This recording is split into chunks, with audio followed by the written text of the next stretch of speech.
Hi guys, Tauseef here with walk and talk cricket. और आज हम बात करेंगे Pakistan versus India, India versus Pakistan in Gujarat. और बहुत इंपॉर्टेंट मैच चल रहा है और शुरू होने लगा है वर्ल्ड कप का।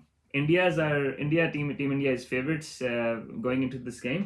लेकिन पाकिस्तान का ये है कि they are better to be underdogs, क्योंकि दोनों मैचेस जीत तो गए हैं। लेकिन इंडिया इसलिए फेवरेट है कि क्योंकि होम ग्राउंड है, होम क्राउड है, पाकिस्तानी तमाशाई भी वहाँ पे नहीं है। That's a little bit of disadvantage for Pakistan. लेकिन overall I think big game, तो मेरा ख्याल है कि इंडिया के ऊपर ज़्यादा प्रेशर होगा इन कंपैरिजन टू पाकिस्तान। अच्छा, अगर हम टीम्स की बात करें तो changes, I personally don't think there will be any change in Pakistan team. लेकिन अगर if I would like to, I would have probably replace Shadab Khan with Usama Mir.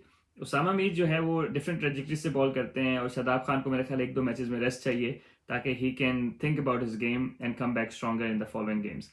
But उसमें ये हो जाता है कि अगर वो किस तरह उनको बाहर बिठाते हैं, क्योंकि अगर लीडरशिप ग्रुप में हैं वो, और वो अंडरस्टैंड कि यार मुझे थोड़ा सा एक दो मैचेस का ब्रेक चाहिए और फिर वापस आ जाएं, क्योंकि he is probably the last guy you want to drop. But in this situation where हमारे पास उसामा मीर हैं, और उसामा मीर अच्छे गेंद कर रहे हैं, अच्छी फॉर्म में। और शादाब का एशिया कप में इंडिया के खिलाफ इतना अच्छा नहीं खेला था, तो पर्सनली आई वुड से कि शादाब को रेस्ट करा के उनको खिलाना चाहिए। बाकी I can't see any more changes unless there is an injury.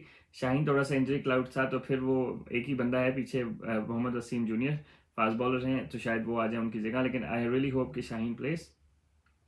India की बात करें तो शुभमन गिल कह रहे हैं वापस आ जाएंगे, तो ऑब्वियसली ईशान किशन जो है वो बाहर बैठ जाएंगे।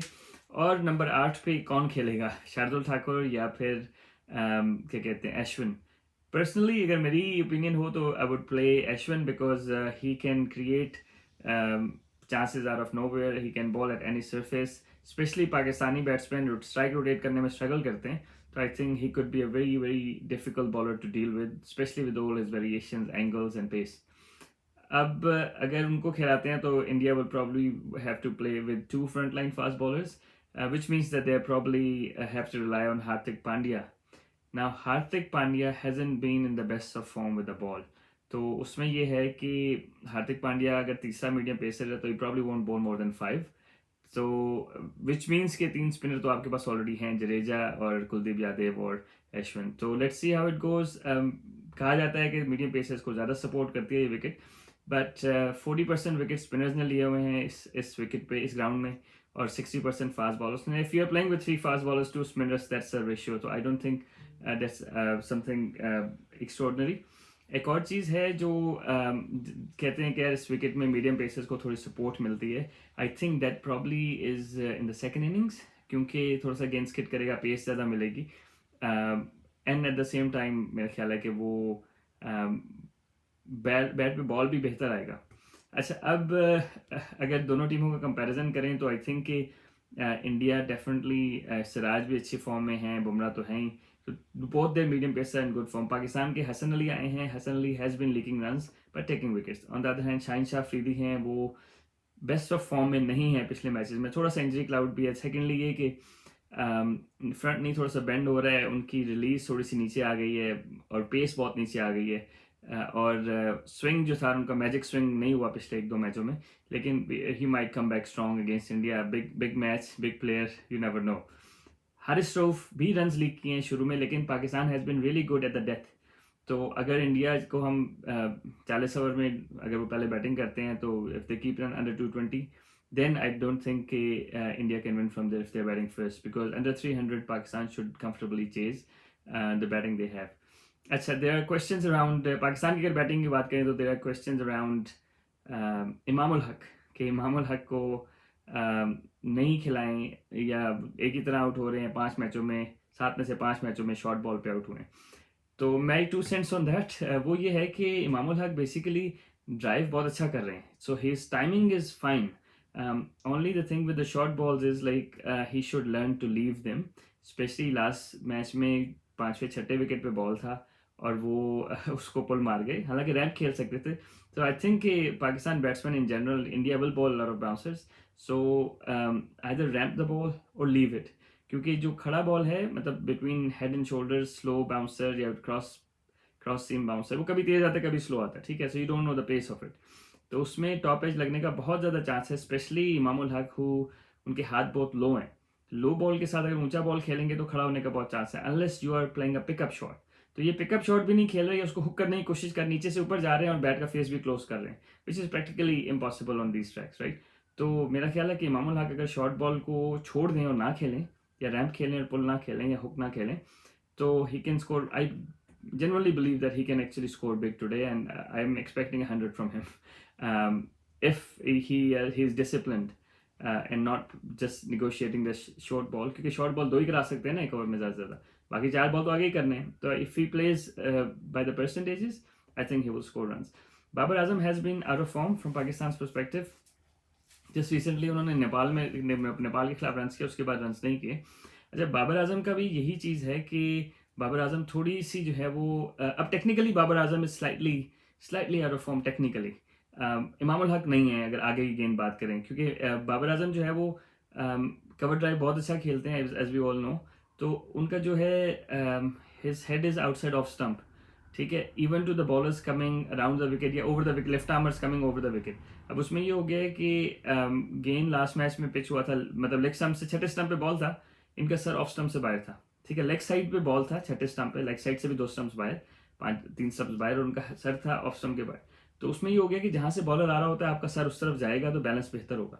तो वो although it's an unlucky dismissal, but it's not coincidence, क्योंकि बाबर को अब टांग पे लोगों ने पकड़ना शुरू कर दिया, स्पेशली हिज बैलेंस जो ओवर बैलेंस कर रहे हैं उसकी वजह से। अगर नेदरलैंड्स में भी देखें तो उन्होंने भी लेग साइड पे ही फील्ड लेके 2 फील्डर टांग पे रखे, उनको पता है कि एरियल खेलेगा। तो आई गेस बाबर के साथ कोचेस हैं, they would know, but I personally think if he hits mid on rather than mid wicket, that's when he will have a better balance. But big stage, again, big game, a big player should score runs. Pakistan के क्या chances हैं अगर हम overall बात करें, तो मेरा ख्याल है कि if Saud Shakeel wasn't playing, I probably would have thought India had even more chances. But with him playing, I think Pakistan has a chance. India are still favorites, but I think Pakistan has more chance now with Saud Shakil in the middle order because he plays the spin really well. क्योंकि कुलदीप यादव का जो threat है वो अगर हम south Shakeel को वहाँ खिलाते हैं तो that almost like because Saud Shakeel will rotate strike against spin, that's what we have been lacking, and he can push the runs if needed. उसके अलावा पाकिस्तान की बैटिंग में अब्दुल्ला शफीक है, तो अब्दुल्ला शफीक कॉम्पैक्ट हैं, बड़े क्रूशल रन्स के श्रीलंका के खिलाफ।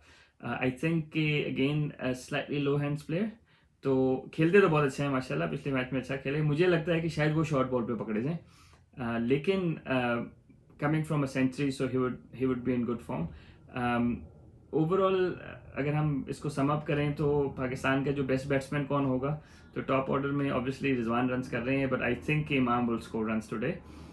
मिडिल ऑर्डर में, लेट मिडिल ऑर्डर में सऊद शकील आई वुड से, और फिर बैक एंड पे हम बात करें तो मेरा ख्याल है नवाज को फ्लोट किया जा सकता है if Pakistan is chasing. Bowling की बात करें पाकिस्तान की अगर इन परस्पेक्टिव, तो हसन अली, आई थिंक हसन अली को लाइन अप करेंगे, he bowls at a pace, he bowls the lines that they can attack, क्योंकि वो शेप नहीं कर रहे बॉल को, हल्का फुल्का इधर उधर कर रहे हैं, तो आई डोंट नो कि विकेट से कितना सपोर्ट मिलता है। Haris Rauf again, it depends what Haris Rauf turns up. It would be interesting how he, but I think he can, if we are bowling second, Pakistan is bowling second, Haris Rauf can trouble them more because they will be a little bit more pace because of the drop in temperature. अच्छा, अगर हम overall toss जीत के किसको क्या करना चाहिए, तो इसमें ऑब्वियसली वर्ल्ड कप में तो teams are batting second in general because total का पता होता है कि व्हाट्स अ गुड टोटल। अब इंग्लैंड ने इसी ग्राउंड में 285 किया था, 285 किया था, और न्यूजीलैंड ने चेस कर लिया था 35 ओवर्स में, तो that was like an easy game for New Zealand. तो अगर उस पर्सपेक्टिव से बात करें तो आई थिंक कि 300 would be 320 would be a good score if it's a similar surface with the bowling of Pakistan and India. If they scored 320 330, then I think the teams are capable of chasing it, at the same time capable of defending it as well. तो I think good total is around that. Batting मेरा ख्याल है कि batting second करें तो थोड़ा सा pace मिल जाएगी, which is advantage to the fast bowlers, but at the same time spinners को उतना अच्छा ग्रिप शायद ना मिले सेकंड इनिंग में, क्योंकि थोड़ी सी पेस मिल जाएगी विकेट को ना, और ड्राइव्स में थोड़ी जान ज़्यादा आ जाएगी। लेकिन जो प्रेशर मैच होता है उसमें चेस करना बैटिंग में और ज़्यादा मुश्किल होता है। तो I would say win the toss, bowl first, specially Pakistan के लिए, ताकि they know what the targets at and they can set it up. India के पर्सपेक्टिव से अगर बात करूं तो ऑब्वियसली इंडिया के जो एक्सपीरियंस है that's their strength, Rohit Sharma और Virat Kohli, and everyone can just bat around them. KL Rahul भी फॉर्म में है, शुभमन गिल भी अच्छी फॉर्म में थे, तो they've got decent batting lineup, but in the end it's only 300 balls, right? तो दोनों टीमों को एक ही जितनी बॉल मिलेंगे। तो मेरा ख्याल है कि अगर इसको मैं सम अप करूं तो India are going as favourites. I have a feeling that Pakistan will win this game, not just because I'm Pakistani, but I feel like because Pakistan are underdogs और इंडिया के ऊपर ज़रा प्रेशर ज़्यादा होगा और कोहली को निकाल दें तो बात I think everyone else in their team might struggle to absorb the pressure. On the other hand Pakistan के ना तमाशाई हैं वहाँ पे और क्या कहते हैं ना इतनी एक्सपेक्टेशंस हैं उनसे, तो may be that works in their favour. तो चले नाजरीन, ये छोटी सी एपिसोड थी, जस्ट प्री मैच एनालिसिस। तो इंशाल्लाह मैच के बाद हम एक एपिसोड और बनाएंगे। अपना ख्याल रखिएगा। अस्सलाम वालेकुम।